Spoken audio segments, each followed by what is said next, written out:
Too early? Okay.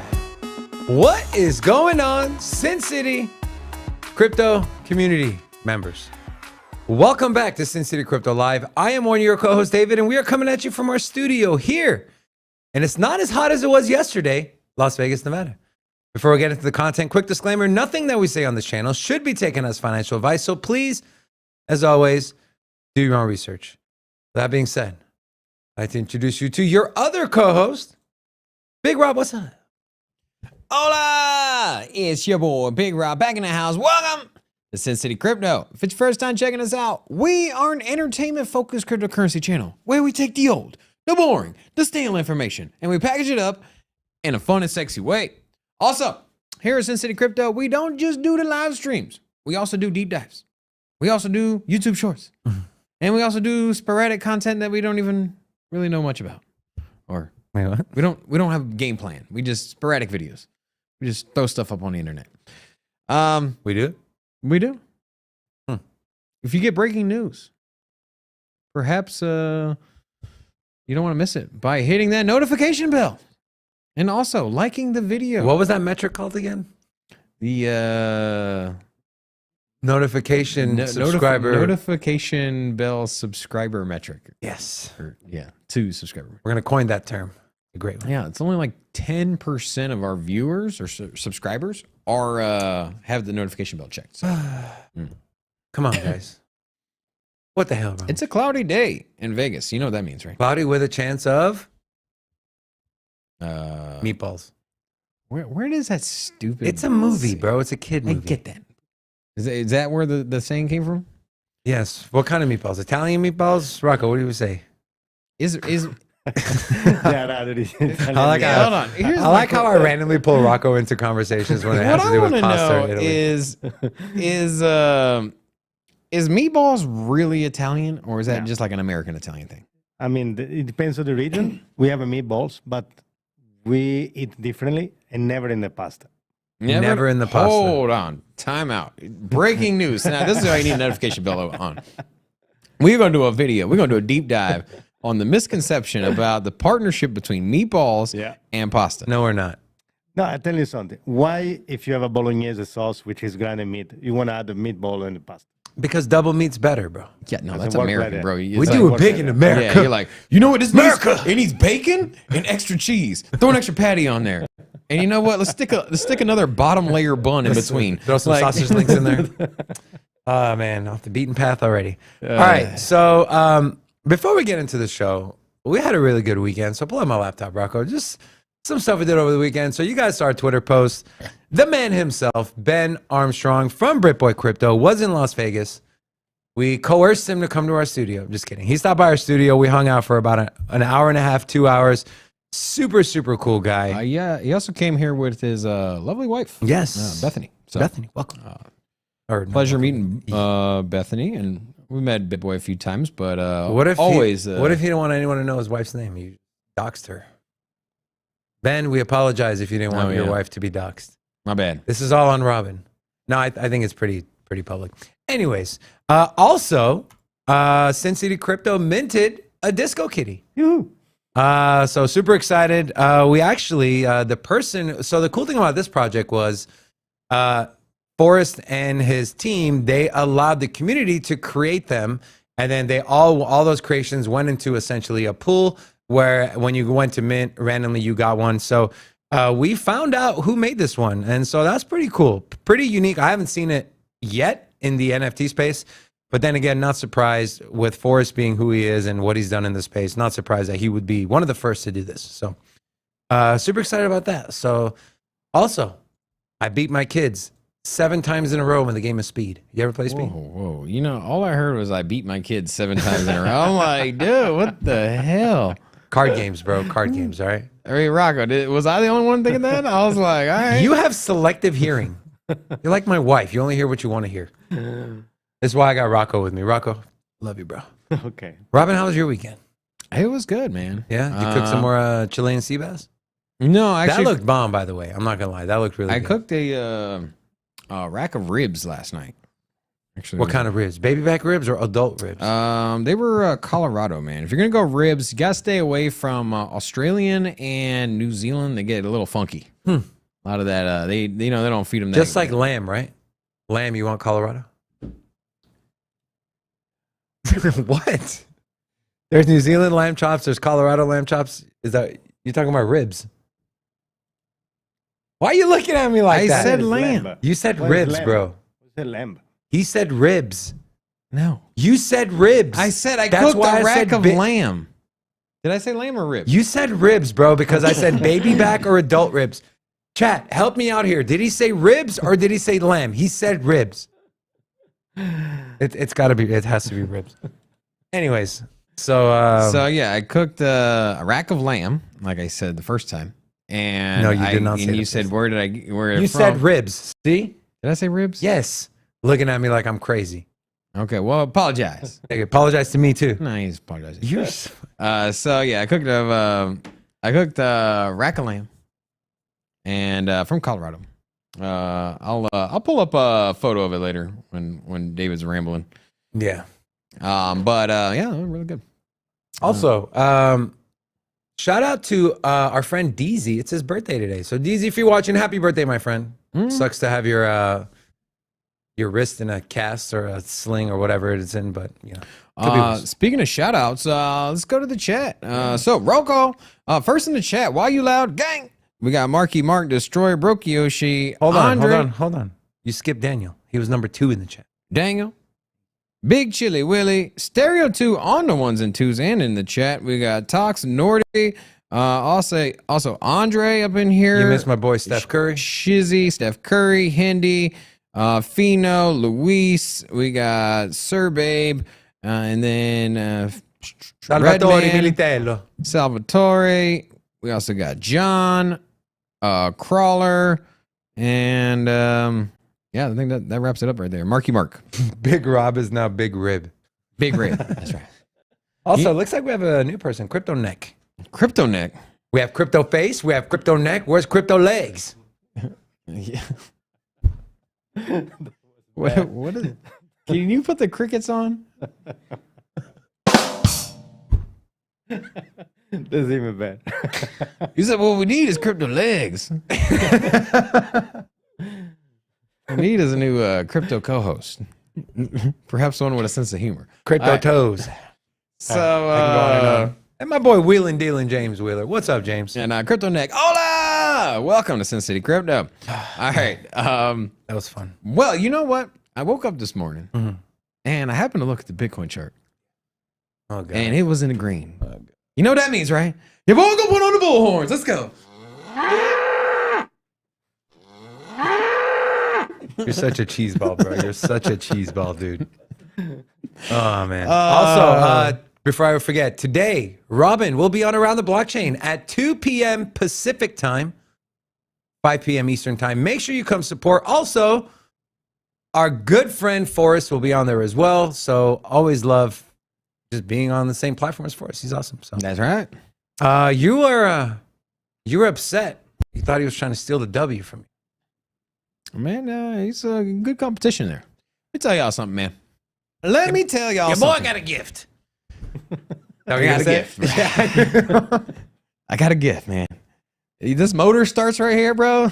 Like, you know, like you're starting up one of those like weed whackers. Your boy just starts talking. You can't shut him up. The problem, I was gonna say, And I'm the so problem is passionate, bro. There's no turn off. Yeah, there button. literally is no turn off. Sometimes I'm on the phone with David and I'm like mad. And I'm just yelling. I'm like, ah! Then after like 5 minutes, I'm like, you still there? He's like, yeah, I'm still here.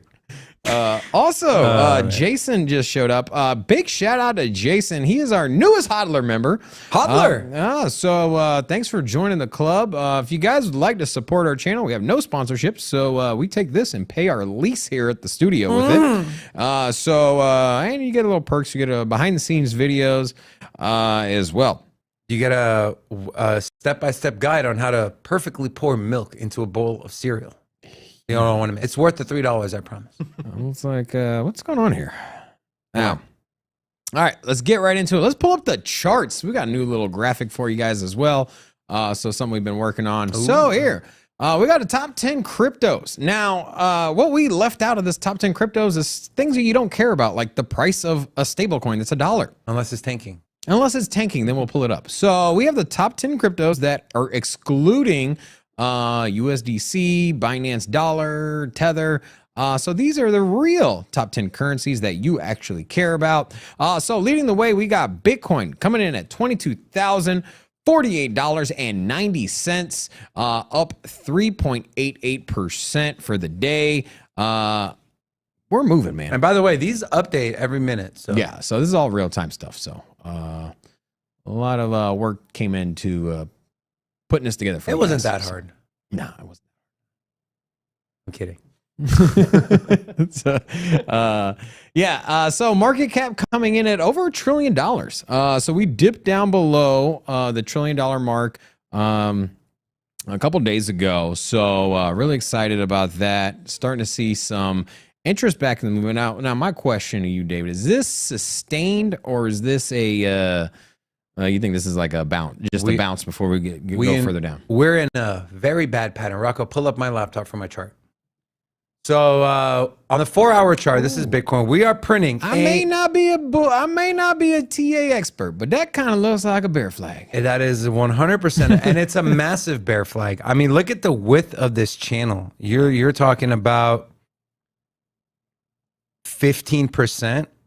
So if we were to take 15% from the bottom of this, once we break through, you're looking at about a $16,800 Bitcoin. Now, not mean it's going to happen, right? This is just probabilities, but chances are we're gonna stay in this zone maybe for another 1 bounce, 2 bounces to the top and to the bottom. Dude, I was getting so excited. I got some stable on the side. I was getting so excited. I feel that FOMO like itching on the back of my neck, and I'm like, maybe I should buy some more Ethereum before it keeps going. We've been printing this for over a month. And I'm like, yeah, I need to probably wait on buying Ethereum, right? At this point, I mean, it's still a good value, but definitely going to get a pullback. I know we're on the Bitcoin chart, but yeah. And we're also going to we're going to talk about ETH, whether what levels we should look to take profit. If you're looking to take profit on Ethereum, we're also going to look at some on-chain metrics. But I forgot to mention, if you're watching this after the fact, there will be timestamps for you, so you can navigate easily through the show. So we'll see, man. Again, these don't always play out. These patterns aren't always 100%. But when you see a massive one like this, that's been in the works for over a month on a 4-hour chart, pretty good probability. So we'll see what happens. But you got to remember, too, we got a big catalyst coming up, which is the FOMC meeting, where the Fed's going to talk about whether they're going to do a 75-point or 100 basis point interest rate hike. Oh, I do want to say that we got a very pivotal day coming up this week on Thursday, the 21st. So a lot of things are intersecting here on the 21st, which we'll go into in a moment. Yeah, here, let's pull up the numbers again. Let's take a look at the market. So Ethereum, as we mentioned, up significantly, almost a full 10%, closing in on the $1,500 mark. Really bullish on Ethereum. I think this is only the beginning. Do you think pre-merge we can see $3,000 Ethereum? Yes. Pre-merge, so before September? Yep. Okay, so y'all hear it here, guys. I don't think it'll get quite to 3K. I could see $2,800. I think that's probably where I would be. Sorry, my final $200 off my policy. Yeah, so no, but I agree. You're going to see substantial gains. I do think we're going to be closing in on that. And, if it blows past that, I mean, it wouldn't surprise me at all. I mean, if we cap out at, say, 2,200, if Bitcoin stays around the 20K mark or lower, I mean, I could see that in play as well. Binance 250 even, XRP 35 cents, Cardano coming in at 48 cents. Some potential really good news for XRP. And we'll talk about that in our talking points. Yeah, big wallet is done. Now the Solana also on the come up. Now the big gainer here, man. You see there at the bottom, up 22%. Matic absolutely crushing the game right now. Is there any new news outside of the Disney when it comes to Matic? I think you have two things happening. The ZK, right? Yeah. I believe they're introducing zero knowledge soon. Yeah, well, you got two things happening. You have the Disney partnership, and then I think that is still just making its rounds out and then through the media, and the FOMO is still sitting in. But Ethereum's pumping, and because Ethereum's pumping, it is its largest layer two. It is synonymous with the rise of when ETH pumps. Polygon has been pumping too. And so not surprised to see this. And generally, in the same way that Bitcoin rallies, alts rally harder, you can kind of think of the same thing with Ethereum. When the mother starts pumping, the little baby starts coming out. When the mother starts pumping. Yeah, the mother chain. You don't like my analogies? All I could think about was, Mama. never mind. Oh, man, that's funny. Oh, man, we're having a decent show today. I was going to say good, but it's not good? Could be better. Are you not entertained?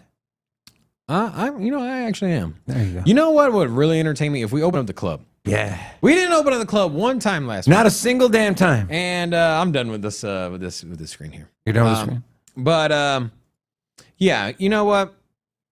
If you're not familiar, when we reach a new viewer threshold, when we break all-time highs, we open up the club. We do what Vegas does best. 1, a cryptocurrency TV show. 2 is nightclubs. And we get to see David's terrible dance moves. Speaking of nightclubs, I want to look at the Polygon chart. Has nothing to do with nightclubs, but yeah, good. I thought it was a terrible segue. Okay, so this is the this is the one-day chart for Polygon Matic. Now, we've been in this downtrend since end of last year, right? December of last year. And so when we talk about breaking through resistance lines and we talk about, you hear the term bump and run or you hear the term retest, and just to show you guys why you never want to get in on the initial breakout, because 95, this is not anything factual, but this is just from what I've seen. 90 to 95% of the time, it always retests this trend line. Now, we didn't hit it right on the nose, but if you would have bought here at 60 cents, if you waited, you would have been able to get it at closer to 50 cents. So 10 cents might not seem like a lot of money, but if you're a whale and you're dealing in hundreds of thousands of dollars worth of tokens, 10 cents makes a big difference. Now, where will Polygon stop? So I got Crypto Stackers Pro pulled up here. This is a Polygon chart, and I have the short margin pressure levels.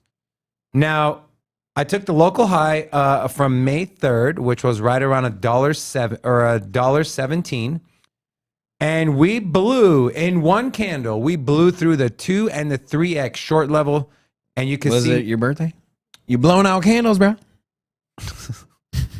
Thank you for that, Robin. You're welcome. Now, volume is there, but when you see a blow through 2 major levels like we see here, you're definitely, in my opinion, going to get a retrace down to at least this 3x short level, which would put us at 88 cents.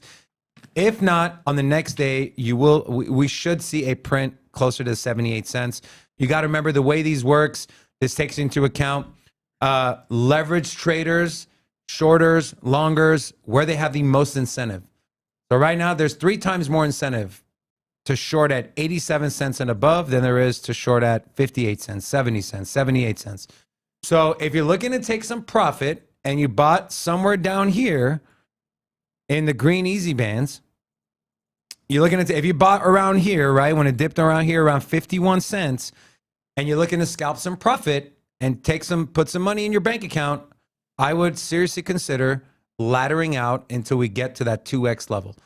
Not financial advice, just saying. If not, me personally, 40 cents per coin, it's a nice gain, right? But for me, I love Polygon long term, especially with the ETH merge coming up. I'm not touching it, even if I have a couple grand in profit. I'm just gonna let it sit because with the merge, the Disney thing, who else?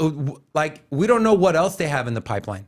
And so this thing might blow right by. And another thing we're seeing on Polygon as well, 21-week moving average resistance. We got, we bounced off of that to the downside. So that's what Polygon Matic's looking at. Now, as far as Ethereum, okay, I have some on-chain metrics I want to show you guys. So the first thing I want to talk about, you want to take my face away, Rocco? Thank you, sir. So this is Ethereum's current inflation rate, okay? So you have about 14 to 15,000 tokens hitting Ethereum or hitting the market every day from mining. Puts us right around 4.225%. The reason people are so bullish on the merge is because this 4.225 number is going to come down to under 0.25%. 0.25% once the merge finally happens. So you got to think of it this way. You're going to have no more miners. So no overhead, no energy costs, no having to buy expensive graphics card, GPUs. That sell pressure will now be gone from the Ethereum market. Now you're just going to have hodlers. You're going to have use cases, NFTs, DeFi, whatever the case may be. So that's positive. Also, number of new deposits on the new Beacon chain. Currently, through the first 16 days of July, we're sitting at roughly 4,000 new deposits. 4,000 new Ethereum deposited into the Ethereum 2.0. That is the fastest rate we've seen in the last 4 months over the first half of a month. So all bullish indicators for Ethereum. The shorts got absolutely destroyed. There's not much short leverage in the Ethereum market right now. And as far as options, a lot more call. I believe it's about 5-to-1 on the call contracts versus the put contracts. And if not familiar with call and put, call. If you have a call contract, you're essentially betting that the price will rise. A put contract, you're betting that the price will decline. So, and then last thing on ETH, I just want to show as far as charts. We talked about, so this is the 4-hour chart on Ethereum, and I had this drawn out. This is an ascending triangle. And when we broke below it, I said, we're definitely going to retest, but I don't know if we can get back into the pattern. Well, guess what? Not only did we get back into the pattern, but we did what we thought we were going to do, which was break to the upside, started to come retest this line. We didn't get all the way down to 1276. We got to about 1330, then we shot back up. In a matter of 4 candles, we saw a gain of 14%. Now, this 1530 mark, we did talk about this on the show on Friday. And this was a key resistance level back here in June of this year. If we break through this, again, I would expect a retest of this line. So the path would look something like up, down, up, test, and then back up to this trend line here, which would be $1,825. This is a key level. This has acted as support and resistance in the past. And we'll see what Ethereum will do. But that is why I truly believe Ethereum can get to $3,000 pre-merge.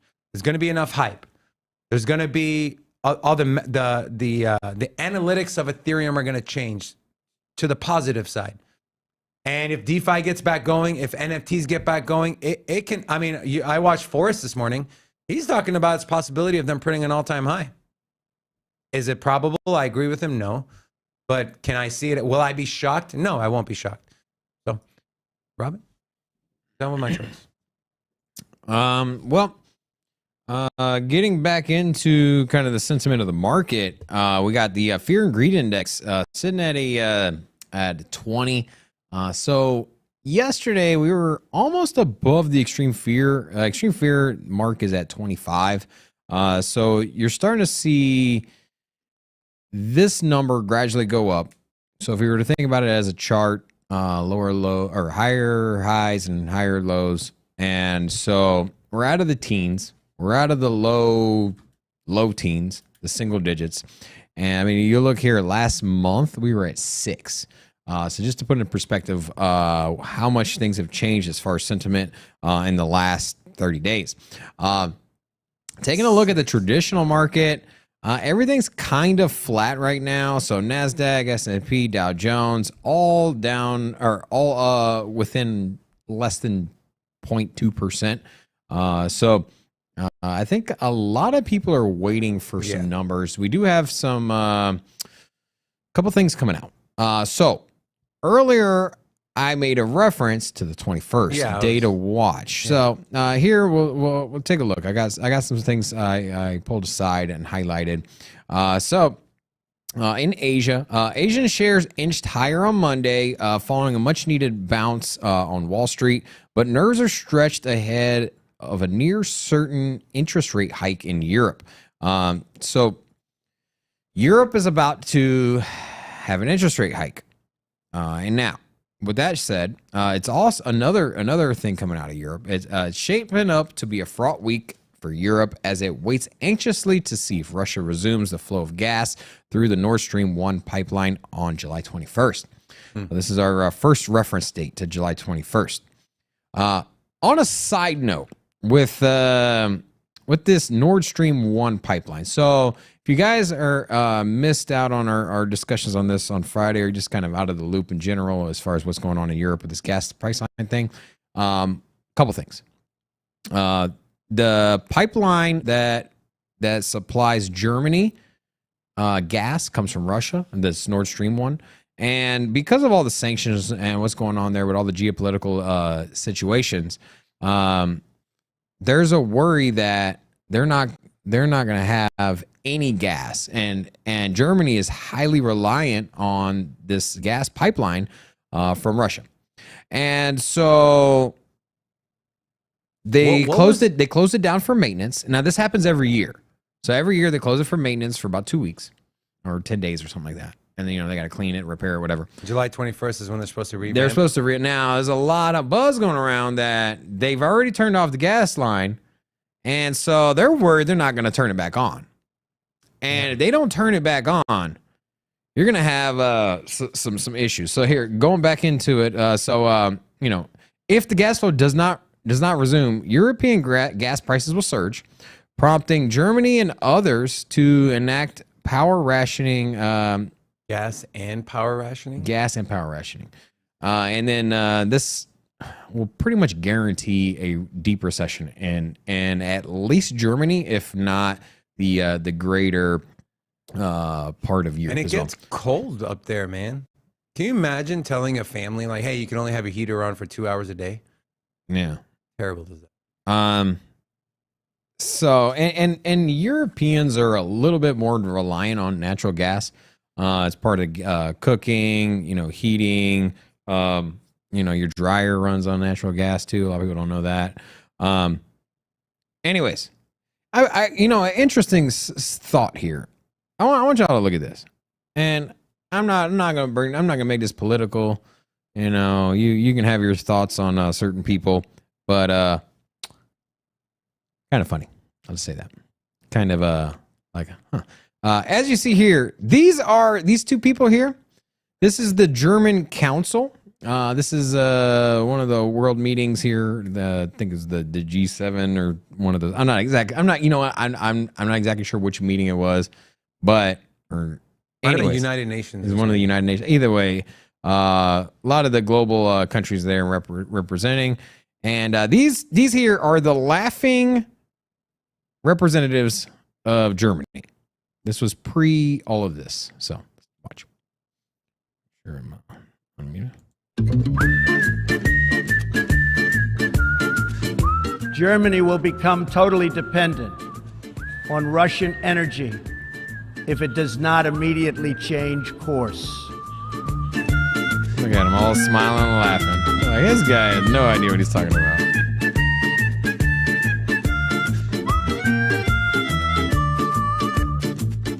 Here in the Western Hemisphere, we are committed to maintaining our independence from the encroachment of expansionist foreign powers.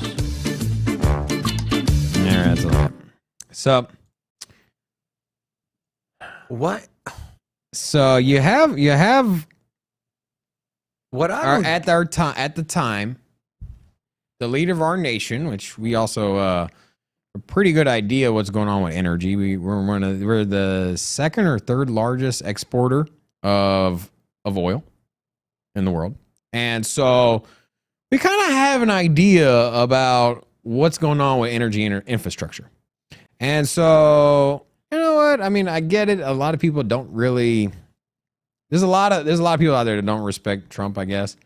But you know, a lot of his information he gets from his cabinet members and credible sources, and so it just goes to show you that you know sometimes people's ignorance is will turn around and bite you. And but like, for me, it's, you know, if you take the face away, right? If you put you alter the voice and you take the face away, and someone says that, outside of your hate for anyone, whether it's Trump or Biden or whatever the case may be, it wasn't that far-fetched of a statement for you to sit there and laugh it off and then look 4 or 5 years later and look what position your country's in. That's what I don't understand. And we've had this argument so many times where we talked about the whole Terra Luna situation, and people on Twitter were saying stuff, and Do Kwon was making fun of them, calling them the R word and this and that. And look, I mean, look what happened. Like, if it even makes a little bit of sense, or if you don't even take the time to be like, okay, like, can that, in any realm of possibility, can that happen? And you can't tell me if those German executives or whatever they were, cabinet members or representatives of the country, you can't tell me if they seriously thought about that statement. They were like, nah, there's no way this can happen. So it's like, these are the people that are making decisions that impact the lives of everyone. Someone put in the chat, they have hotspots or areas where like people can go get warm. What? Like, we're in 2022. you know what gets me is the ignorance of people. And the fact that you're in a professional setting there and you're representing your country and you're just sitting there just laughing. You know what I mean? Like, you know what I mean? Like, they're laughing because they're like, this guy is so stupid. Because no, I'm saying like literally, I know. You're like, you literally have no idea what you're talking about. We don't respect you. We're laughing at you. And lo and behold, you play something like that, and you're just like, you know, here's another example. Here, real quick. Rob, will you give real quick oil production? Will you give my boy Crypto Whelp Crypto Whelp? Hola! Welcome to Sin City Crypto from Belgium. Nice. But in Thailand. So here's another example. So I just watched this one. This is not on the Russian subject, but just kind of. What is the Granholm plan to increase oil production in America? Oh my God, that is hilarious. Would that I had the magic wand on this. As you know, of course. I don't even want to play the rest of that video. Yeah. That's Of course, oil is. What is the Granholm plan to increase oil production in America? What kind of laugh is that? What kind of laugh is that? If there was a mic in front of her, she would eat it. What do you mean? We're fine. We don't need any oil here. All right, so back to my. People are going broke trying to put gas in their freaking tanks. People we're expecting a 25 basis point hike. Can we pull up my laptop again there, Rocco? So expecting for Europe, expecting 25 point base rate hike in Europe. So we have the pipelines down till July 21st, so Thursday. Okay, do you think, this is pure speculation, obviously, but do you think Russia would have a play to not open it back up? I mean, if you were Vladimir Putin and everything that's happened, the sanctions, what's going on, would you open the pipeline back up? And don't think from a humanity standpoint, because we know he doesn't care. Think of it from a business, from a strategic playing chess. No, well, the dude's a lot about like honor, making a point, proving things, respect. He has that like. And did you see that? He has that like mafia kind of like. We watched that video where they were making fun of him riding the bear, or the horse without a shirt, right? Can you imagine? Did you say riding a bear? Who rides a bear? Well, Photoshop. The weekend. In the weekend, they always go to ride a bear. Like, you remember that We're in picture? Vegas. He was riding a bear. We're in Vegas, bro. I saw a He guy ride a had donkey a one time. Komodo dragon in a headlock. Remember that? You leave the Komodos out of this. No, but what if? Hey, listen, he's the kind of guy. He's kind of like Trump. He pays attention to everything everyone says about him. He's also unplugged from Bro, you don't think that video of the members of the UK? Oh no. He's not. But what I'm saying is that he's unplugged from information as well. He ain't unplugged from that. No, from real, because he's executed and wrote off and destroyed people's careers that have brought to him things he doesn't want to hear.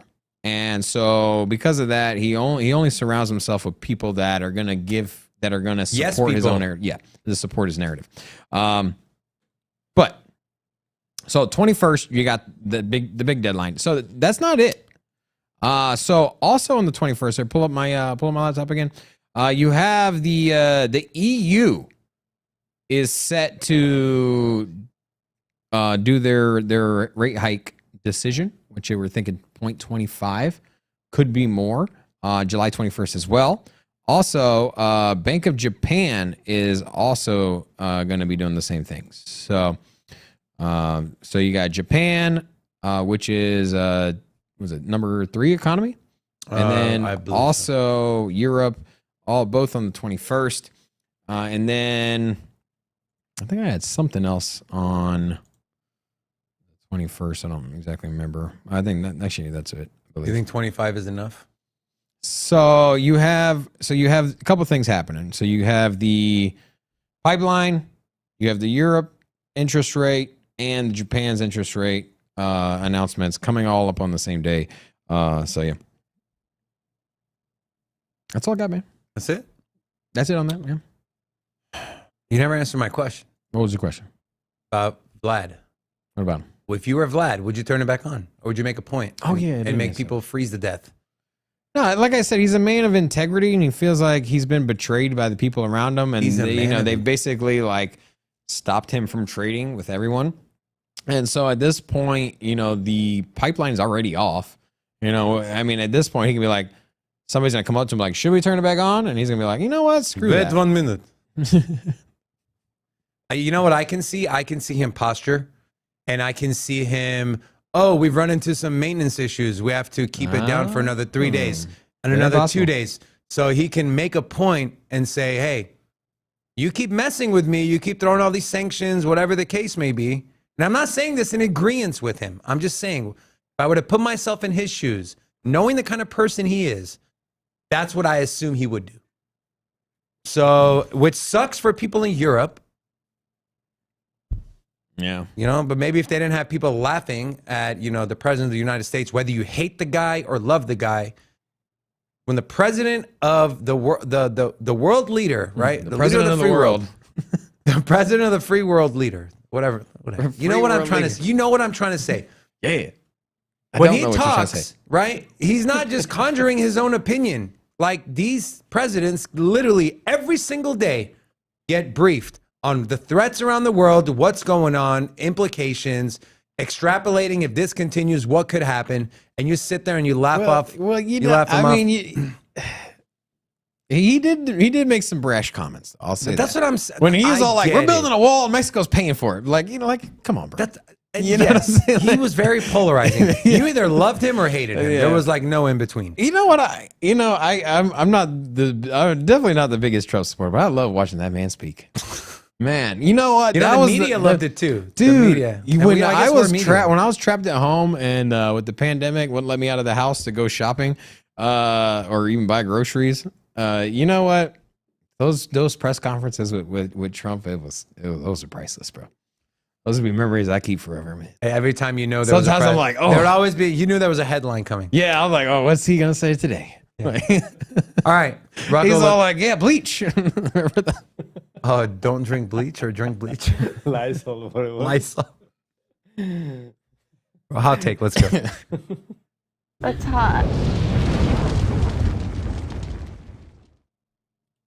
All right, Big Rob. What do we got on the docket for today, my friend? All right. So today we are going to be talking Texas. So if you saw our Did you know all my exes live in Texas? Rocco?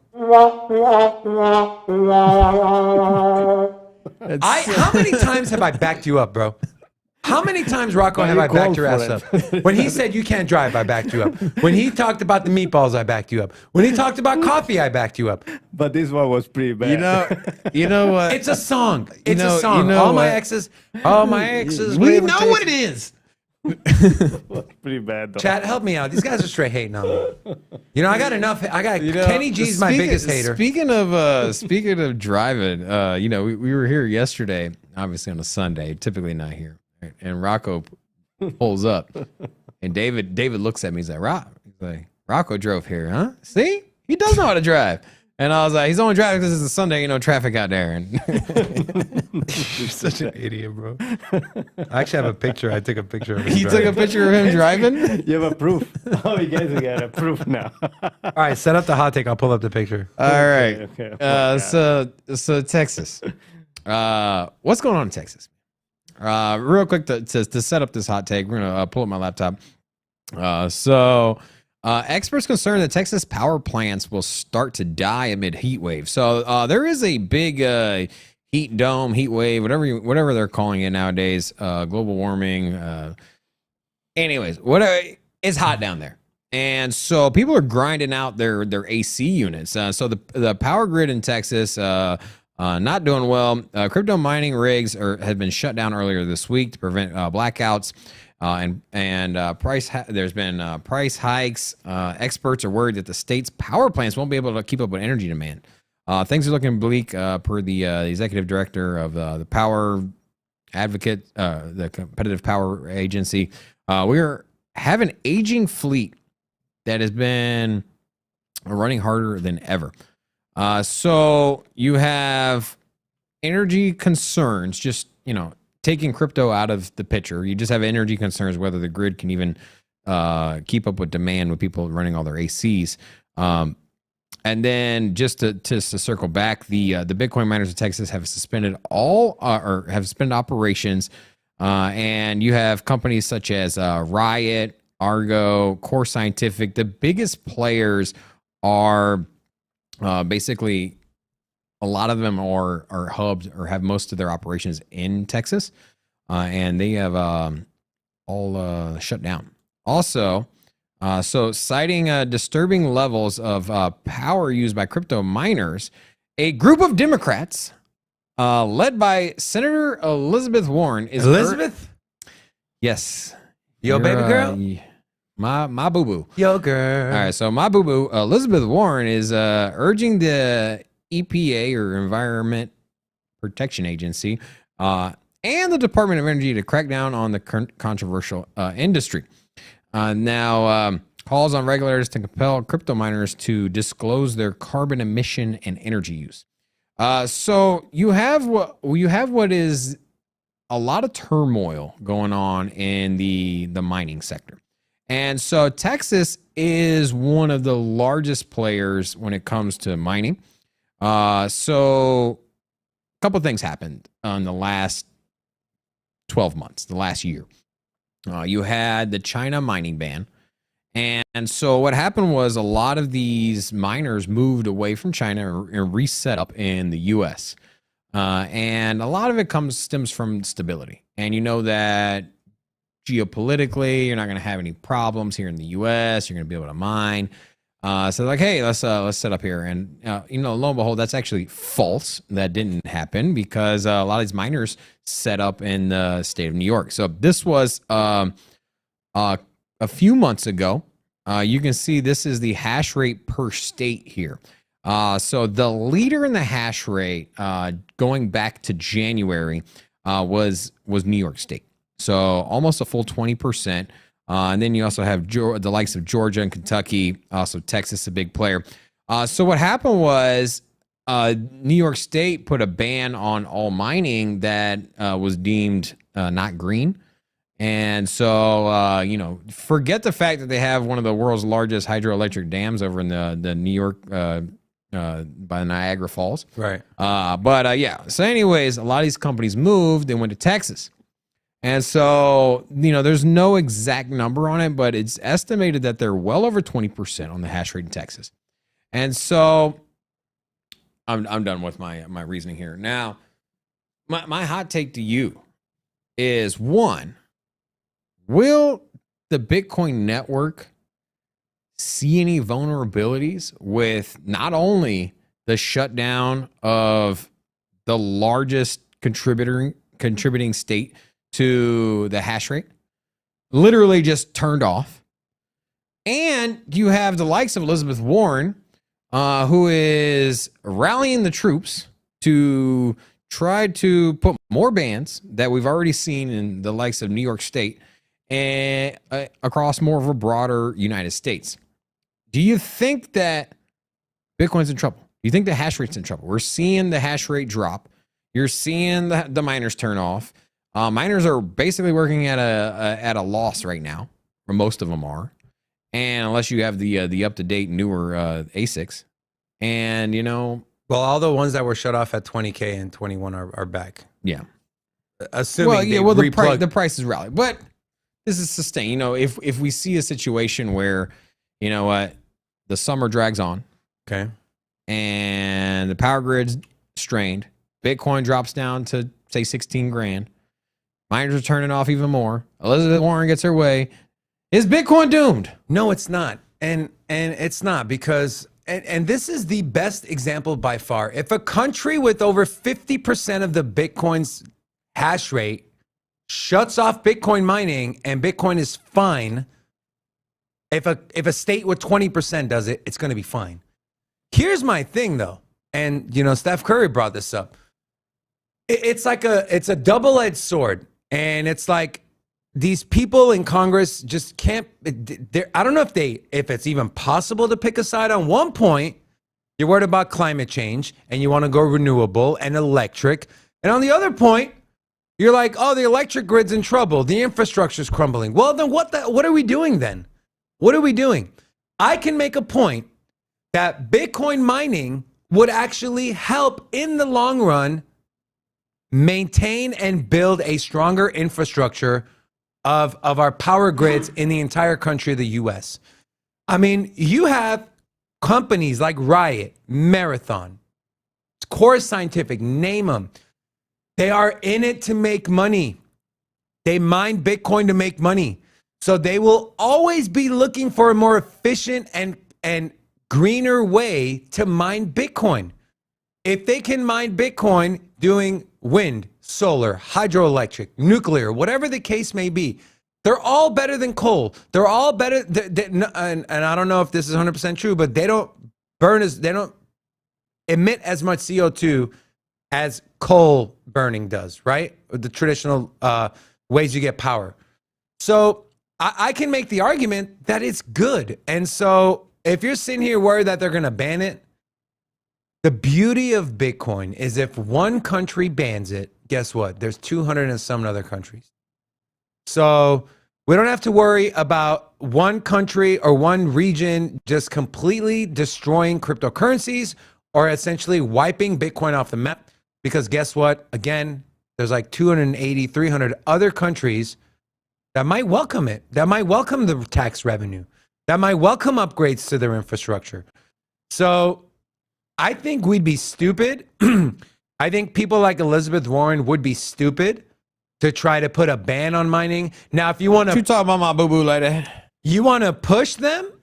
You want to give them an extra nudge to go more renewable? I have no problem with that. If you want the whole carbon credit thing... I'm on the fence on here's that, the thing. If you're going to give corporate America, you're going to give the S&P 500, largest companies in the world, carbon credits. One of the largest carbon credit companies out there is Exxon, go figure. But you know what? If you're going to play the game, you might as well let Bitcoin be one of the players. You know what I'm saying? And let's... Well, but people like Exxon have talked about mining Bitcoin with the flare, the gas flare. But what I'm saying is that instead of trying to shut down and instead of trying to close and regulate and ban, why not just incentivize? and work with and listen and open for debate and discussion the way that politics is supposed to be run. If I want to build a highway down the middle of a rural neighborhood that has been around for hundreds of years, there's going to be a lot of opposition for it. But you know what you do if that's the case? You sit down with the townspeople, you sit down with the people affected, you come up with a compromise. Like, all right, how about we blow up this road here, mitigates the amount of infrastructure that's damaged. Look, here's the possibilities. This is what you're going to get. You're going to ease traffic through here. And this is how politics are supposed to work, is you sit down at a table and you discuss what's at hand. And obviously, not everything is beneficial for everybody in one direction. In the same way, I'm not sitting here advocating like, hey, man, you shouldn't do anything to the miners, because you know what? If people are struggling to, if you keep all the miners on in Texas as an example, and the power grid goes down, I mean, maybe you shouldn't have had the miners on. Like, I get it. Like, I understand. I'm not sitting here advocating for Bitcoin dominates everything and don't ever touch it. Like, I'm not a Bitcoin maxi. But at the same time, some things make sense. So why not come to the table? Why not incentivize? Why, instead of just trying to go after the miners with pitchforks and just burn the whole idea down? This is what I see happen. What I see is areas in the country and around the world that don't have such a big strain on their power grids, that have a surplus of energy, being the dominant areas for Bitcoin. And you know what? At face value, you can look at Texas, you can look at how much energy they produce, but you don't really, you can say, wow, they have a lot of energy. And during the winter months and during the fall and the spring, when people aren't cranking the ACs as hard as they are, you have this giant surplus of energy. And so you can get really cheap rates there for your Bitcoin mining. And so it makes sense. But what doesn't make sense is that you can't run your operation 24 hours a day, 365 days a year, because at the same time, there's a massive population down there that needs to draw on the grid. And so I think areas that are colder in nature, that don't have such big volatility in their power consumption, I think are going to be ideal areas of setup for Bitcoin mining. So just literally think of further north in the northern hemisphere. I think you're going to see it. I know a lot of northern countries in Europe are getting into it. I don't know if it's Scandinavia or Finland, or I don't exactly know off the top of my head, but that's starting to become an emerging area. New York was lining up to be a pretty good area before regulation kind of stomped that out. But I just don't think that further south, because of the demand of the AC unit, which is one of the biggest draws on electricity, I just don't see that being the ideal model for energy. And unless you have a massive surplus of energy from hydroelectric, but outside of that situation, I think people are just going to set up shop further north, where the energy use fluctuations aren't quite as drastic. And especially if you're hydroelectric and already green and you're up north, that's like the trifecta of what you want to do. You're going to get cheap rates, you're going to have green energy, and you're going to have less fluctuation in the grid. And so I think you're going to see most of the miners go north. Here's the thing. Pull up my laptop, Rocco. So this is from Yahoo Finance. So the companies in the aforementioned letter to the Environmental Protection Agency that Elizabeth Warren and the Democrats wrote, they had Stronghold, Greenidge, Bit Digital, Bit Fury, Bitdeer, Marathon, and Riot. Those names are specifically mentioned in this report, which some of these companies replied back. And Marathon pointed to its work with energy companies to build clean, green, renewable energy resources that might not otherwise be built. And Riot argued that Bitcoin mining drives more demand for renewable energy than the typical U.S. energy consumer does, and highlighted its use of hydroelectricity in New York. You have that.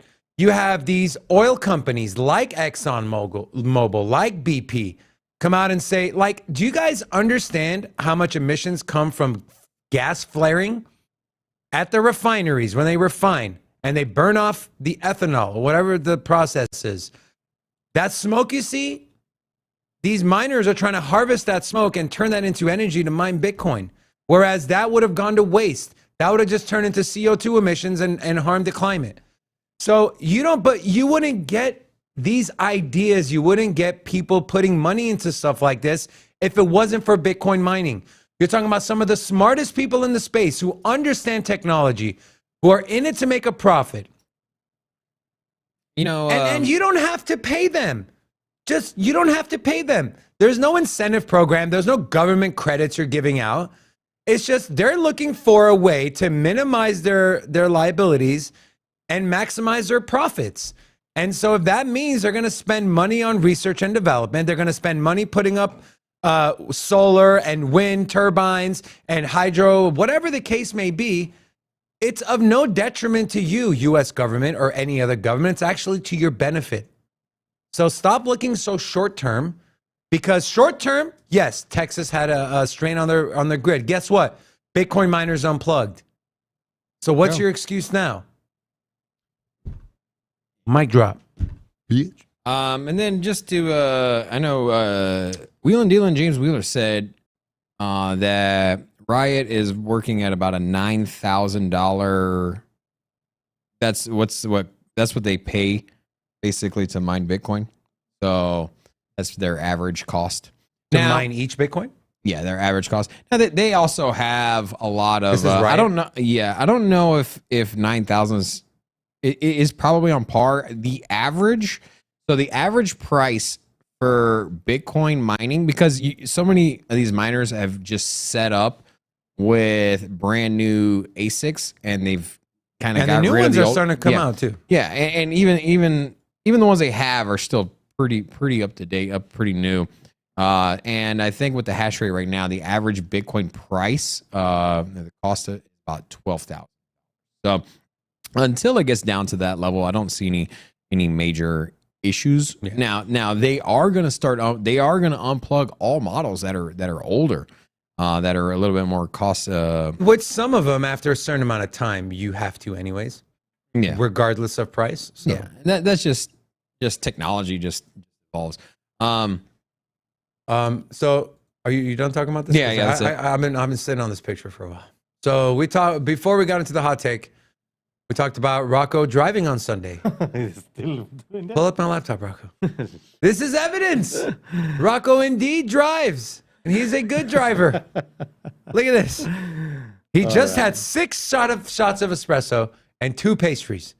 That's me, guys, driving. That's You Rocco believe it? driving. And that is, look how long your hair is. The funny thing is he's That's my wife. I hair in know, the I back. Look, the funny thing is he's actually driving down the street. He Shut up, man. He didn't take the Rocco, one, see he how didn't take the sun visor Rocco, out. this is how you stand and up he for your doesn't look co-host. forward either. You leave Rocco out of this. You see how you stand up for your co-host, Rocco? Yeah, learn, take notes. Did you know it? I'll just say he drives with the sun visor up.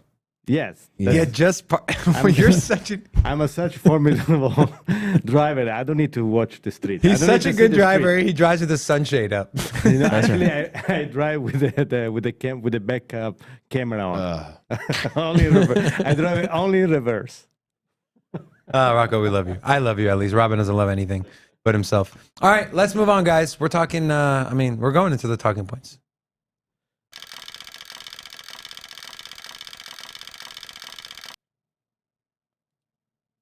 Where the mods at? We got 7 mods in here. I want to see you guys blocking stuff like this. Let's go. Come on. Robin, will you handle that real quick?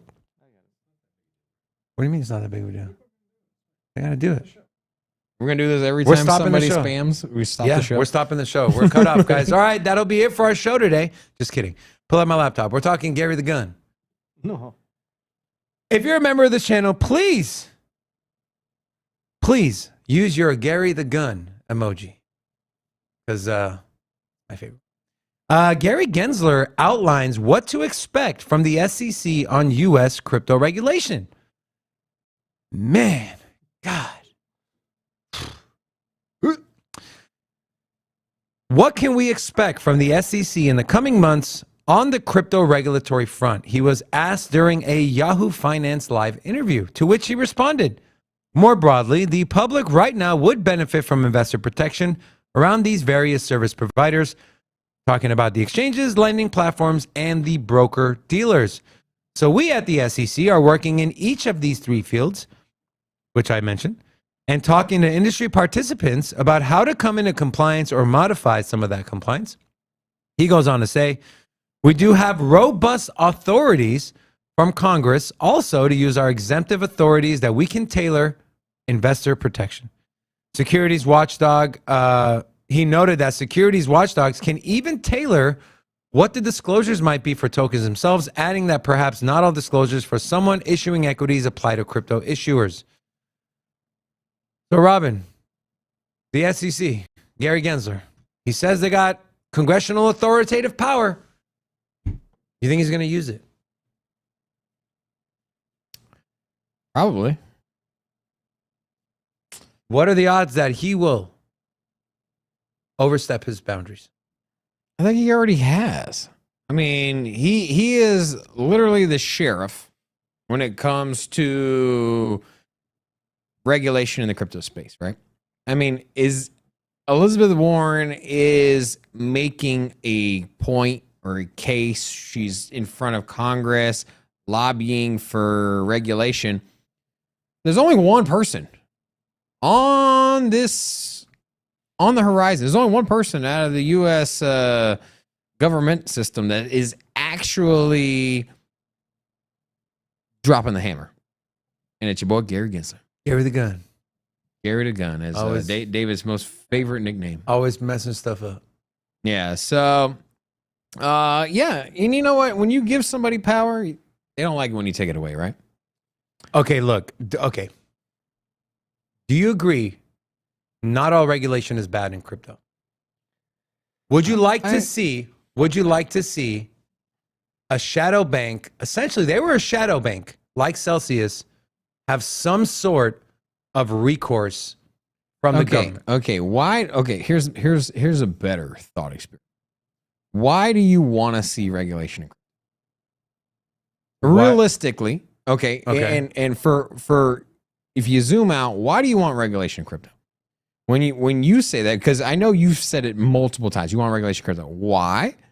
Because then, if we just keep, because we want retail to come in, you want the masses to retail can already on a mass level. No, you want institutions. You said it like 20 times. You're like, yes. Kevin O'Leary says whatever, blah blah blah. So institutions want to see regulation. Now, why aren't institutions getting in? Because of the fear of what the SEC is going to do.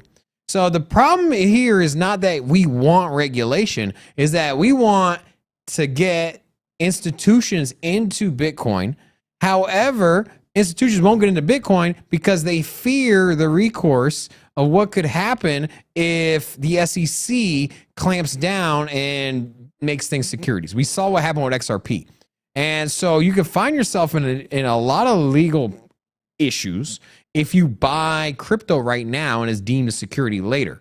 Like, what the hell are you supposed to do? And not to mention the price could drop. So your question is not, hey, we want regulation, or do you want regulation? I don't want regulation. What we want is I want institutions to feel comfortable. You don't want any regulation? No, here's the thing. Crypto is a free market that the free market will determine what is sustainable. In the same way that dead projects come and go, so the market didn't want those there. And the markets, they're not there. And your Celsius isn't going to come back. And your Voyager isn't going to come back. And so they effed up. But Voyager, but here's the thing, man, is Voyager was a company that was labeled safe, that said your money was FDIC insured, and with no regulation, people bought into it and they lost their money. Yeah, but they're also getting sued by the FDIC. Anything back. I get, but that's what I'm saying. And that's what I'm saying, is that the market will weed out the crap at the expense of the investor, and out of that will rise the real company. You would The real want players. any sort of oversight on these crypto I'm exchanges. not saying I'm not advocating for 100% one or the other. I'm just saying that you can't just be like, hey, I want regulation from the bad guys, but I don't want you to touch the other stuff. Like, you can't just pick and choose. It just has to be common sense, and I feel like if you want FDIC insurance, or you want it to trade on Wall Street, and you got to play by the rules. You can't just pick and choose and be like, hey, well, I want to be an ETF and trade on Wall you'll Street. never have but I don't FDIC want insurance you on crypto. Never, unless you register. Why with, not? I Because mean, it's if you have a stable coin, but it's FDIC is a government entity.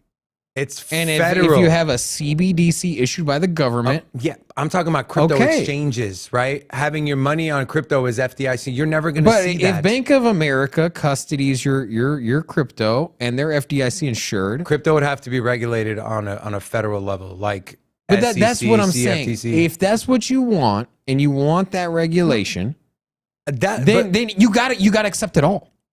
It's like, you want to move into my house, you got to play by all the rules. You want to come be a roommate with me? You don't just get to be like, all right, well, I'll smoke outside. Like, okay, well, you're also going to need to, you eat some in the fridge, you're going to replace it. You also need to pay the bills here. wow, why are you so cheap? You need to follow whatever. And so What a cheap ass. you can't, the thing is you want regulation. You don't want you want accountability when it comes to Voyager and Celsius and these other platforms. You can't ask for the government to hold people responsible and protect people, and not be like, and not have them say, well, you also need to do this. These are the steps that you need to have for us to integrate you. The same way, like if we end up being a publicly traded company sometime in the distant future, we got to play by all their rules. We can't be like, well, we want to have a stock, we want to offer equity, but we want to be traded on Wall Street, but we don't want to follow any of your rules. And that's it, man. This is the world we live in, where crypto is growing. It's getting massively adopted every day. And you know who's going to get into this? It's going to be institutions. We see Disney getting into it. Now they're not buying and holding. They're just working with somebody right now. But when there is clarity and regulation in the future, yes, institutions will get in. But why aren't they getting in right now? It's not because they want regulation. It's because they want to play by the rules, and they're scared of what the SEC will do. Rules equals regulations, bro. Yeah. Yeah. I'm not disagreeing with you at all. I'm just simply stating that institutions don't want to mess with crypto because they don't want to mess with the SEC. And it's not because institutions want regulation. They don't. They just want some clarity so they know what the rules of the game are. If there's anyone out there that has enough pull to pull Gary Gensler away from the SEC so we can get Hester Pierce in there, because we know she would do a way better job than him. I don't know. At face value, that's what you think. A lot of people thought Gary Gensler. When Gary Gensler got elected, everybody in the crypto space was like, yo, when? I mean, Bitcoin pumped, bro. I get it. I mean, like, everyone's like, this dude taught classes. And so if you at watch face the video value, from MIT, I watched completely different than what it Yeah, is now. I And watched so- it. I have. You know And, what? Okay, so where does that shift in mentality come from? power, That's it. power. And so, And Right, money. too, yeah. Power and money. And here's the thing. Money. If you take away Gary's power and you give it to Hester Pierce, Same thing. now you I have don't someone. All I'm saying, man, is that, like, Same. You think I the same? I think. yeah, I think When you get to the levels I'm wishful of money- thinking. Okay. It, right? Yeah. you if the cops want to catch you and you're getting interrogated, good cop, bad cop, but they both want the same thing. You got the one guy, he's like, hey, you messed up. I'm going blah blah blah. You like my bad cop, and then the good cop comes in and be like, look, man, don't listen to him. That's who Hester Pierce. Don't get it fooled. Hester Pierce is all like, yeah, I'm crypto. And so She bats her eyelashes like that. yeah, and then she's just playing the good guy. But at the same day, they work on the same team. And if she was really super But crypto she's mom, come out publicly going against good what cop, Gary bad cop. Gensler has said. Good cop, bad cop. I wish I had mean, control of my you could be lights right. over here and I could turn these things on. but- You could be right. You could be right. All right, No, it's not let's that one. let's move on. Let's move Cell on. phone. Let's move on. Some Coinbase news. Coinbase gets regulatory nod to extend crypto services in Italy. What? Yeah. All right. So Rocco, I'm going to try to pronounce this, and you got to rate me on a scale of 1 to 5. 5 being I'm Italian, 1 being what the hell you're saying. Coinbase stated that it will provide 1. crypto services to 1. Italian residents, adding the new requirement implemented by Organismo Agenti da Mediatori. Pretty good, right? That sounds weird though. Okay. Organismo is like a body. Body. So the OAM, in all seriousness, Coinbase will start providing crypto services. The OAM, all their requirements, the stuff they've mandated, the criteria they've set, Coinbase has met that criteria, and they are excited to expand. Now, Coinbase, obviously, globally, is not as big as, obviously, a Binance or Bittrex, Bitfinex, right? But they're losing their foothold in the U.S. as well, which is 90% of their operations. So they're looking to expand. And with Coinbase, right, they have Coinbase Ventures, but it's completely separate from Coinbase, the exchange. They don't do what FTX does. They don't do what Voyager did. They don't lend out to hedge funds. They don't lend money out. They make a majority of their money in trading fees, which is why they're one of the safer exchanges out there. And I say safer compared to what we have. I still think, in my personal opinion, you should be holding all your crypto. You should custody your own crypto, or at the very least, do a MetaMask, a Trust Wallet, an Exodus desktop wallet, something that you control the private key. But if you have to do an centralized exchange for some reason, Coinbase would be close to the top of that list for me. Binance would be up there at number 1 just because they're the largest. And we believe a CZ is not a degenerate like some of these other ones. But Robin, do you think Coinbase has a shot to take their operations more global and have a farther reach globally than they do currently? Yeah, I mean, it's obvious, the obvious next step of expansion. And, you know, cryptocurrency is a global asset, so anyone around the world can own it, buy it, you know, as long as you have an internet connection. And so with the lack of large institutions that are trustworthy, that also have a very useful interface for a newbie, no, I obviously. And you can look at any business model and any company. I don't want to say any company, but most companies, as they grow, at some point in time, they sit down and ask themselves, all right, let's grow internationally. Let's go to Europe. Let's go to Italy. Let's go here or there. And the reason being is that more profitable, more users that you plug into the network, the more transaction fees you're going to get from every single user, the more money you're going to generate. So I'm not surprised. And the fact that they haven't done it earlier surprises me. I figured that they would be more of a global network, especially with their brand image and their name being a household name here in the U.S. I figured they would have had more expansion around the world earlier. Because remember, Coinbase has been around since like 2012, I think it is. Yeah. And Binance really just started in 2017. And Binance, because they networked out and adopted a bunch of users from the bull run of last cycle, you know, they have onboarded more people and make more money than Coinbase does. And that's because they went international. And right. So that's what Coinbase is doing. On other Italian news, there's a lot of political turmoil with the Prime Minister. Draghi. Was it Mario? What is Draghi. it? Draghi. Mario Draghi. Mario the Dragon. Mario the Dragon. Draghi means dragons. So yeah, there's a lot of calls on him to resign. Yeah. What's your thoughts on this? What's going on over there, man? What's going on in Italy? It's Put worse. the camera on. Put the camera on you. Put the camera on Can you. we get some? We don't have a camera. camera. Cameras Oh, on. Yeah. Cameras on the guest. All right, let's stare at Rocco. Go. Okay. It's going whatever it's going for the past 40 years. Nothing going on. It's always the same thing. Same thing. They change. The political goes from left to right, right to left. whoever is the new guy is gonna come in and eat some more of the pie, whatever is left, What kind of pie? whatever was left Meatball of the pie. pie. Meatball pie? Do they have shepherd's pie? Do they have shepherd's pie? Tiramisu pie. You I like feel like I think the only pie they have in Italy is you like tiramisu? is quiche. You like Do tiramisu? y'all have quiche in Italy? Huh? We do frittata. We don't do really Ooh, we do frittatas something are similar to bomb. quiche because the quiche is French. So, Quiche or French? yeah, you know, but we do something similar. It is to French, yeah. Yeah, it's okay. Do you Not a fan of quiche. no? Yeah, good one. Maybe it can be good. Yeah, you Frittata. gotta find a good one. Yeah. Frittata's okay. You You gotta like- find somebody that does it right. You like beignets? I know it's a little off, but Who doesn't like beignets? I love beignet. delicious. Yeah. If you don't like beignets, something wrong with you. All right. Let's talk some XRP. Ooh, Ooh.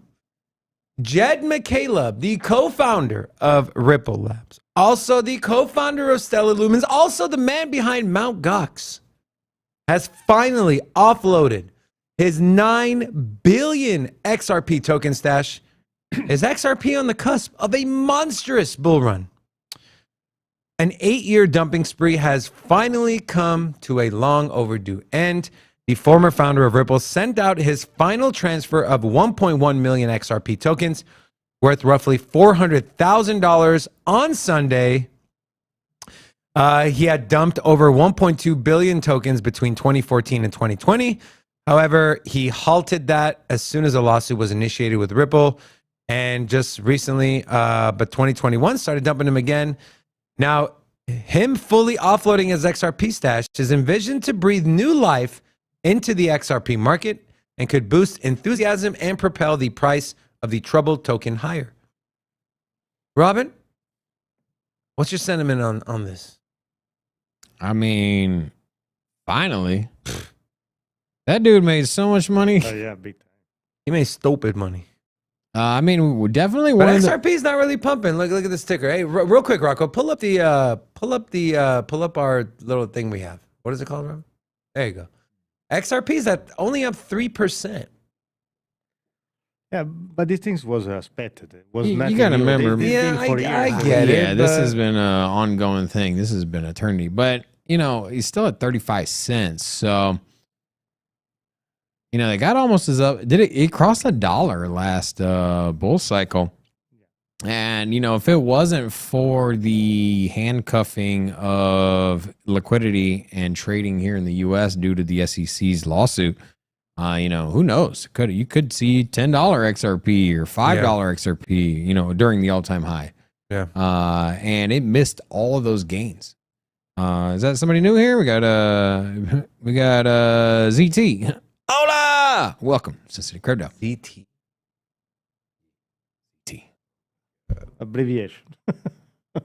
That's right. ZT. Okay. Well, hope you like your new nickname, ZT. All right. I mean, you know, stating the obvious. so he dumped 1 point something billion tokens.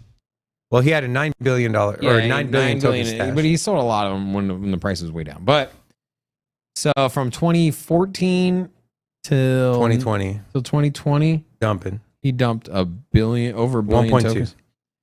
And so that's like you see the price, 35 cents.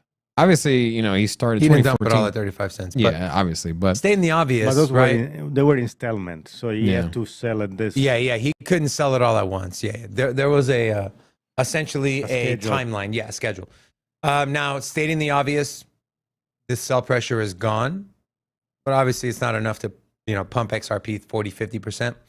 But sell pressure is gone. It's not bad. It's a good thing. But you know, just purged him of anything to do with XRP. Got anything else to add? No. All right. India's central bank plans to ban crypto. Ban crypto Again? again. They're like the new China. every like Every 3 3 months. weeks, man. Yeah, every The 3 weeks. Reserve Bank of India is seeking a blanket ban on cryptocurrencies. The finance minister Nirmala Sitharaman has noted that the bank would need global support in order to make such a ban efficient. Due to the global nature of cryptocurrencies, it is important to avoid regulatory arbitrage Yes, it is. And guess what? You're not going to get a majority of countries to ban Bitcoin, to ban crypto. Private currencies can undermine sovereign control over the money supply, he said. Notice the countries that are banning Bitcoin. Well, I guess, never mind, because every currency is, unless you're the US dollar, every currency is in trouble. So, but you know, If it's fiat, it's like the car. you know, it's Nobody not, likes you. You know, it's not pronounced fiat, it's fiat. Fiat? What is that? Kidding, it's a joke. Robin, will they go through with this? Dude, they even have a chance to do this. Can we get the trombone sound? Too late. Too late. They No, it's mentioned, okay. now he mentioned they would need global support. Are they going to get that global support? Like, do you think it's going to happen? Blowing smoke? What do you think? Hold on. You're. What was the question? Or what is the topic here? You distracted me with your terrible jokes. What man. is the topic India here? ban again. What was it? India. India banning. Yes. Again. Yes. Yeah. They said Well, they let me need say what global- I said 3 weeks ago when they banned it the first time. This year. They're gonna come around. You know what? You can ban it now, but at some point, okay. Here's the best example. Whether you want to trade, whether you or not you like the U.S. economy, whether or not you agree with the dollar and it being the world reserve currency, you know what? When you want to trade, you want to buy stuff, you're gonna have to hold the dollar. And ain't nobody banning the dollar. Doesn't matter how irritated you are with government policies, you ain't gonna ban the dollar. Because why? Because you have to use it. Because everyone else uses it. So if you want to play ball with everyone else, you gotta hold dollars. As Bitcoin grows and as institutions, as central banks, as nation states, as they start to hold and use Bitcoin, and it becomes more and more dominant, it doesn't matter whether or not you agree with Bitcoin, or it doesn't matter if you like it monetarily, you think it's a threat, you're going to have to play ball. And as this thing grows, it don't matter what you want. You're going to have to pick up Bitcoin. That's why I'm going to pick up. Everybody going to have to pick up.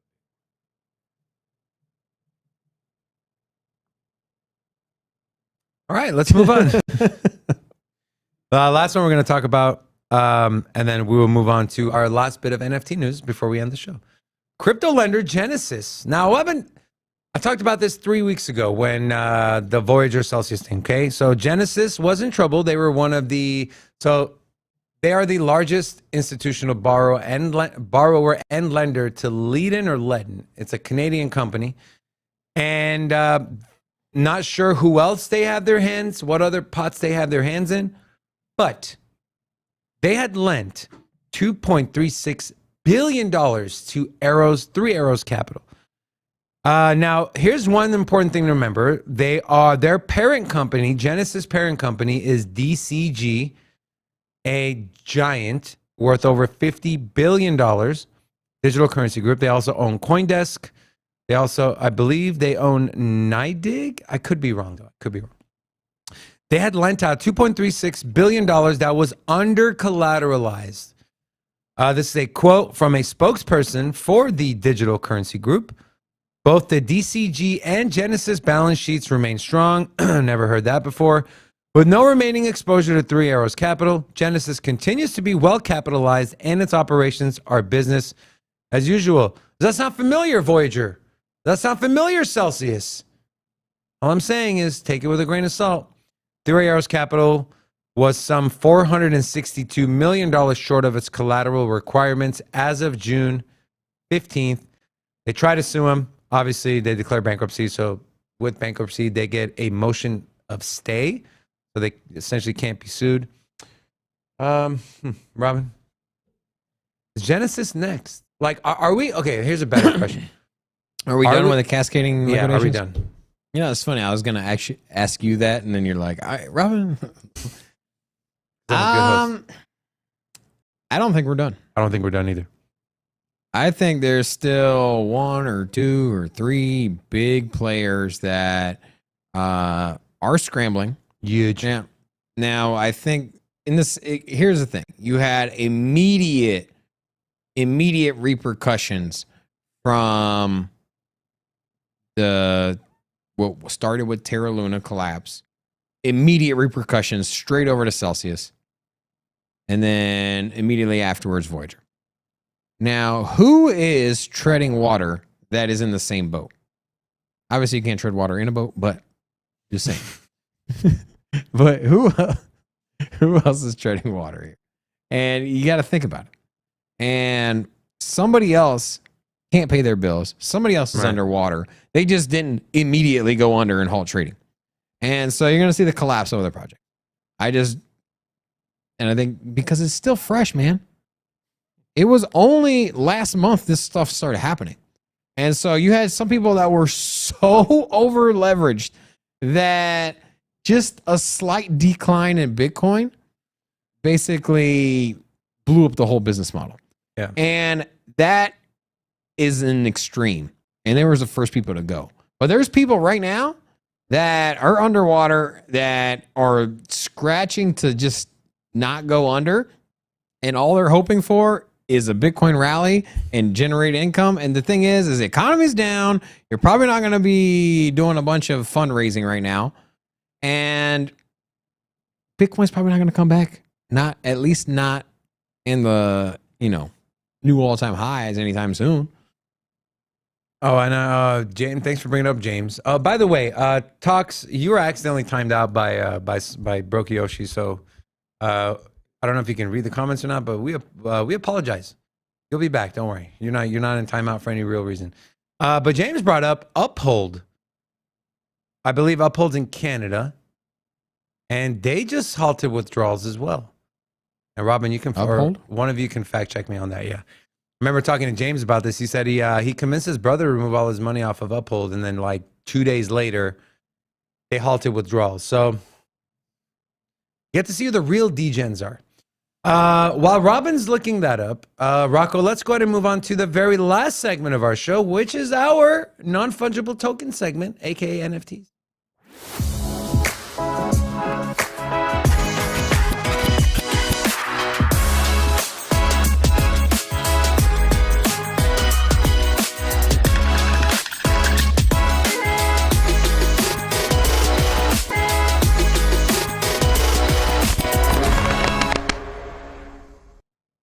All right. Pull up my laptop. Yuga, not Yuka, as Robin thinks it's G's or C's and Y's or X's, and I don't know the kind of weird reading he does on letters. Yuga Labs opens other side for first trips in the Bored Ape metaverse. Robin, do you remember when they were doing the land sale? And you were like, this metaverse thing's like 5 years away. It's not going to be a game. Remember? Is that supposed to be me? That's you. How stupid you sounded. The much anticipated metaverse gaming platform from the creators of Bored Ape Yacht Club is almost open for business.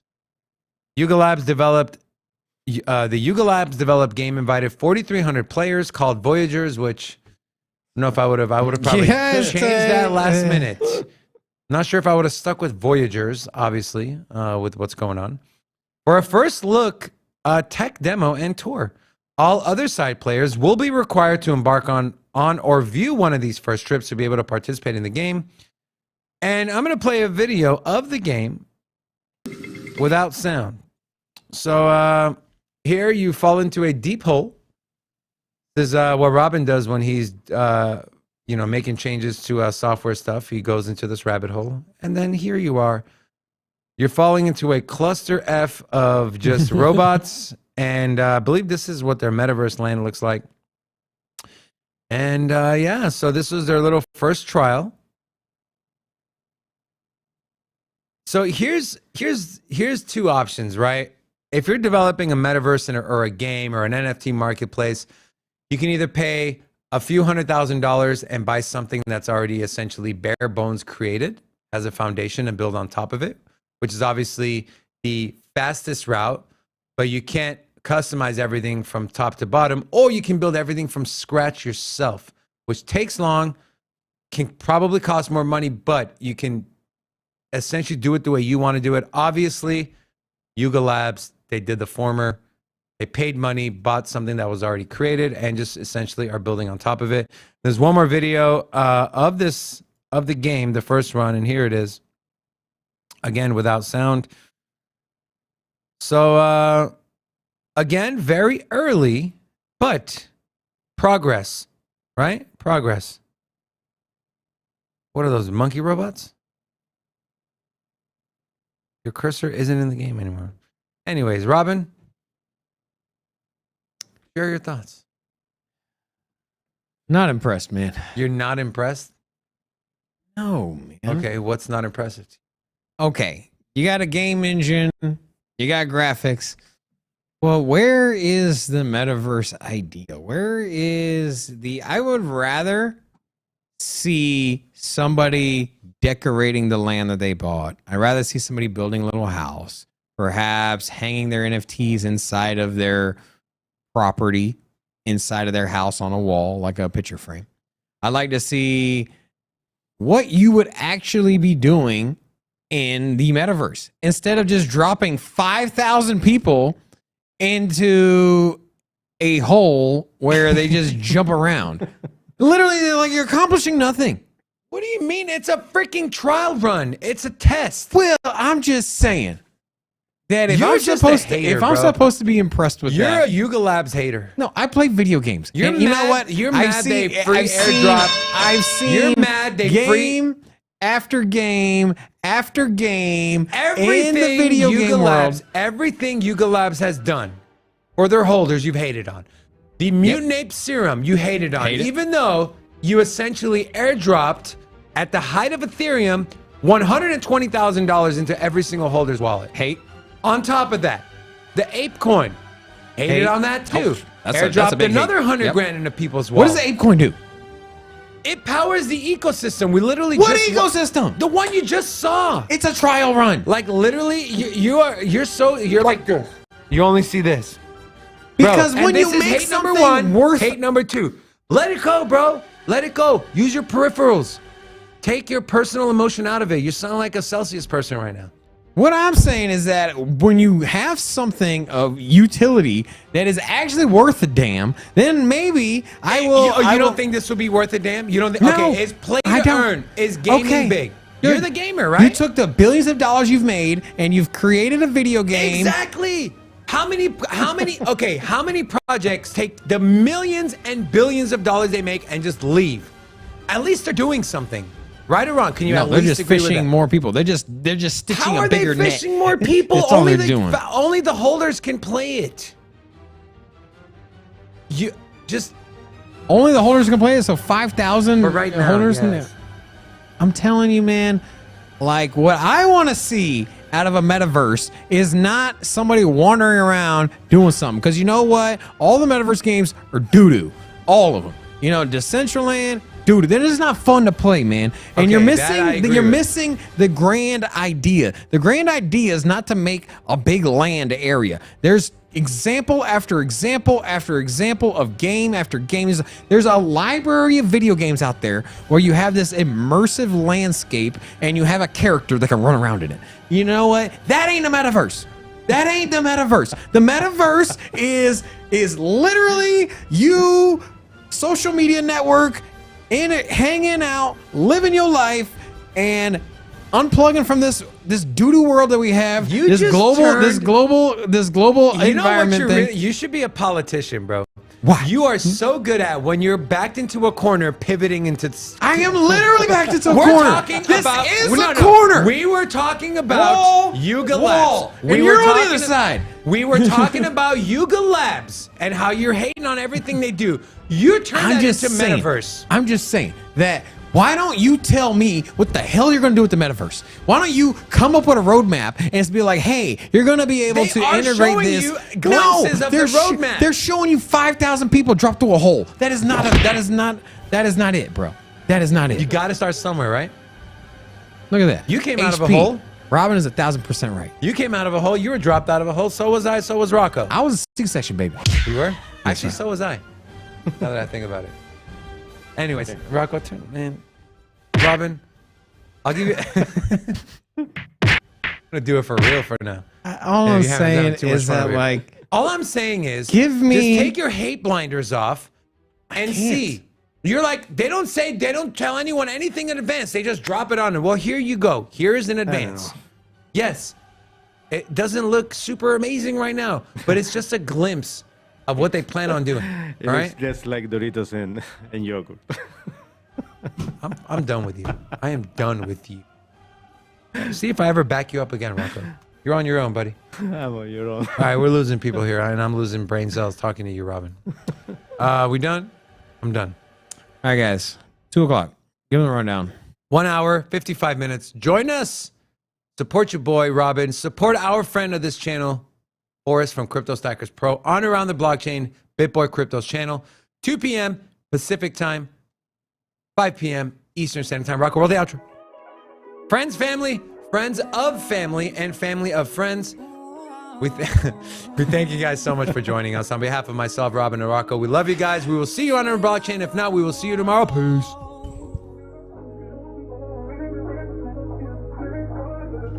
Come on, Dave. Back me up. Don't be like that. Come on. No, don't do I that. got 16 missed calls on my phone. Times change, Mickey D's turned Yeah, into am my mic on? Yeah. You know what kind of hole I'm talking about, Steph Curry. Don't make me repeat it on air, bro. Trying to get me canceled over here. I got 16 missed calls on my phone. Times change, Mickey D's turned into Rabuchon. Kick my feet up, drink leader, smoke on a new strong. Couple margaritas, senoritas, I goof off. Smoking on the island, say she wanna ride with me. Took her on a flight, said all her bags from Italy. I sent her with a friend, they shopping there religiously. Whoa, whoa, yeah. She say she love me, but that's when she rockin' Prada bag. Said she ready for the next step, whoa, not so fast. Slow down, slow down, slow down, girl, don't you crash. Whoa, whoa, yeah. Cause we can mess up that pretty face, but we can fuck up that pretty lady. Tryna kiss up, I'm in your place. Man, this shit so crazy. Never thought I'd be doing shit like this again. Put that effort in, girl, then I will pay you. Crash that thing out the park, now I feel like Babe Ruth, baby. This shit I can't do, baby. No, I can't move, baby. Nothing I can't prove, baby. I got 16 missed calls on my phone. Times change, Mickey D's turned into Rabuchon. Kick my feet up, drink leader, smoke on a new strong. Couple margaritas, senoritas, I goof off. I got 16 missed calls on my phone. Times change, Mickey D's turned into Rabuchon. Kick my feet up, drink leader, smoke on a new strong. Couple margaritas, senoritas, I goof off. Question marks along your brain, wonder if you should try again. Look at me inside your braces. Can't focus when we face to face. Plenty things I could go say. Name a place I go and pay at. Said she want no boo. Been around the world, plenty things I can show you. Taking flights to GA for our soul food. Gotta pay 1K for GA at my shows too. Keep it 1K with my fans even at my lows. Ooh. That's why I'm back. Show your man the things I've showed you. Tell your man how I used to hold you, but I won't hold you. Your new man is lame and all I spoke is true. Light one smoke for you. That sadness comes with coping too. This madness come with shit that's overdue. You strong with yourself, nobody else holding you, but I ain't holding you. You the one I need when I'm off that perk or two. Hit that thing early, got you sleep like curve for you. All these lame ass bitches I curve for you. All these packs and pearls I burn with you. It's up now, baby, it's stuck. They can look, but they cannot. They gon' hate, so I keep that tuck. All this ice on me like pucks. I work hard, don't need no luck. Only thing I need is my Glock. When there's bread, these birds gon' flock. When they dead, I let them rot. I ain't tryna leave you up, I said stop waiting. And I don't got time for these pussy fuckers playing. You gotta read between the lines that I am saying. Ain't got no time for no more bullshit conversations. Cause I got 16 missed calls on my phone. Times change, Mickey D's turn